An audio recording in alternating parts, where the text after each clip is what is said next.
ભાજપ પ્રદેશ પ્રમુખ જગદીશ વિશ્વકર્મા પણ મતદાન મથકે પહોંચ્યા છે, પોતાનો મતાધિકારનો ઉપયોગ કરી રહ્યા છે। જગદીશ વિશ્વકર્મા જેઓ પોતાના મતાધિકારનો ઉપયોગ કરવા માટે પરિવાર સાથે પહોંચ્યા છે। સ્થાનિક સ્વરાજ્યની ચૂંટણી માટેનું આજે સવારથી મતદાન કરવામાં આવી રહ્યું છે। અનેરો ઉત્સાહ તમામ લોકોમાં જોવા મળી રહ્યો છે। તે પ્રમાણે નેતાઓ, કાર્યકરો, મંત્રીઓ જેઓ પણ પોતાના મતાધિકારનો ઉપયોગ કરવા માટે પહોંચી રહ્યા છે। ભાજપ પ્રદેશ પ્રમુખ જગદીશ વિશ્વકર્મા જેઓ હાલમાં મતદાન મથકે પહોંચ્યા છે, આપ જોઈ શકો છો એ પોતાના મતાધિકારનો ઉપયોગ કરી રહ્યા છે।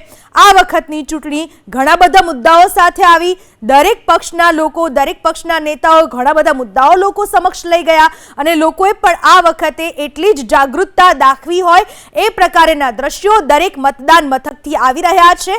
જગદીશ વિશ્વકર્મા ભાજપ પ્રદેશ પ્રમુખ જેમણે પોતાના મતાધિકારનો ઉપયોગ કર્યો અને જનતા સમક્ષ પણ જોવા મળી રહ્યા છે। મીડિયાની સામે પોતે જ્યારે મતાધિકારનો ઉપયોગ કર્યો ત્યારે તેમના ચહેરા ઉપર એક અનેરી ખુશી પણ જોવા મળી રહી છે। પરિવાર સાથે જગદીશ વિશ્વકર્મા પહોંચ્યા મતદાન મથકે।